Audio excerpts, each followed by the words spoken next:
안녕하세요. 법무민 로고스의 나정은 변호사입니다. 지방공무원법에서는 공무원의 청렴 의무에 대해서 이제 규정을 하고 있는데요. 공무원이 직무와 관련하여 직접적이든 간접적이든 사례, 증여 또는 향응을 주거나 받을 수 없다. 이제 이런 취지로 규정을 하고 있습니다.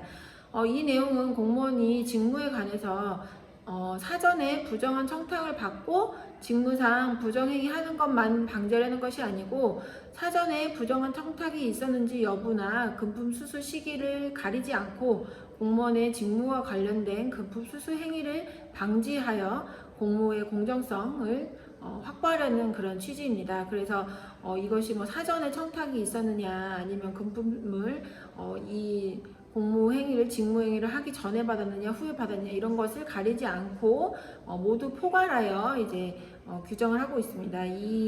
또 이 직무 관련성은 사실 직접 직무만 해당하는 것이 아니고 간접적으로 관련 있는 직무의 경우에도 포함해서 상당히 직무 관련성의 범위를 넓게 인정하는 것이 대부분의 판례입니다. 그런데 이 사안과 관련해서 이 법과 관련해서 문제된 사안이 공무원이 다른 공무원의 직무와 관련해서 뇌물을 받았다. 그래서 제3자 뇌물취득죄로 유죄 판결을 받은 것입니다.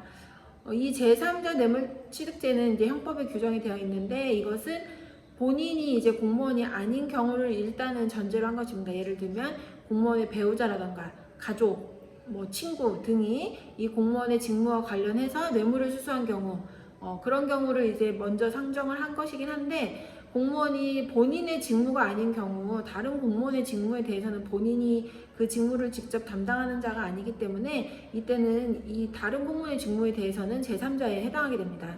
그래서 이 공무원이 다른 공무원의 직무와 관련해서 뇌물을 취득한 경우에는 제3자 뇌물취득죄의 유죄 판결을 받을 수 있는 것입니다.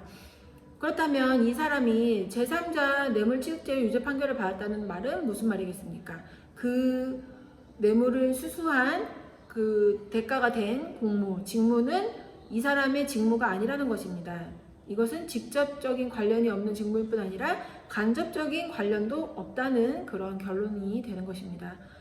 그렇기 때문에 제3자 뇌물취득죄로 유죄 판결을 받은 경우에는 그 유죄 판결을 받았던 그 뇌물과 관련된 직무는 본인의 직무에 해당하지 않기 때문에 이 경우는 지방공무원법에서 규정하고 있는 청렴의무 위반에는 해당하지 않게 되는 것이 논리적인 흐름이 되는 것입니다. 예, 그렇기 때문에 일단 외견상으로 볼 때는 제3자 뇌물취득죄가 됐는데 왜 청렴 의무가 인정이 안 되느냐 이렇게 생각하실 수도 있지만 구체적으로 이 직무에 대해서 이제 판단을 하게 된다면 직접적인 관련성뿐 아니라 간접적으로도 직무 관련성이 없었기 때문에 제3자 뇌물취득죄가 인정이 된 거거든요. 그런 경우에는 본인의 직무랑 관련된 것이 아니라고 보아야 되기 때문에 공무원의 청렴 의무의 그 대상이 되는 그 공무원의 직무에는 해당하지 않게 되는 것입니다. 그래서 이 경우에 공무원의 청렴 의무 위반을 이유로 또 다른 징계를 한다면 이것은 징계 사유가 존재하지 않는 것이 되어서 그 징계는 위법한 것이 되는 것입니다. 네, 그래서 이 판결 사안에서는 이런 사안에 대해서 제3자 뇌물취득죄로 유죄 판결을 받은 경우에 이것에 대해서 동일한 이 사안에 대해서 청렴 의무 위반에 해당한다라고 해서 징계를 한 것은 위법하다라는 결론에 이르게 되었습니다. 네, 상당히 이제 논리적으로 판단을 해야 되는 사안이긴 합니다. 네, 오늘은 여기까지 말씀드리겠습니다. 감사합니다.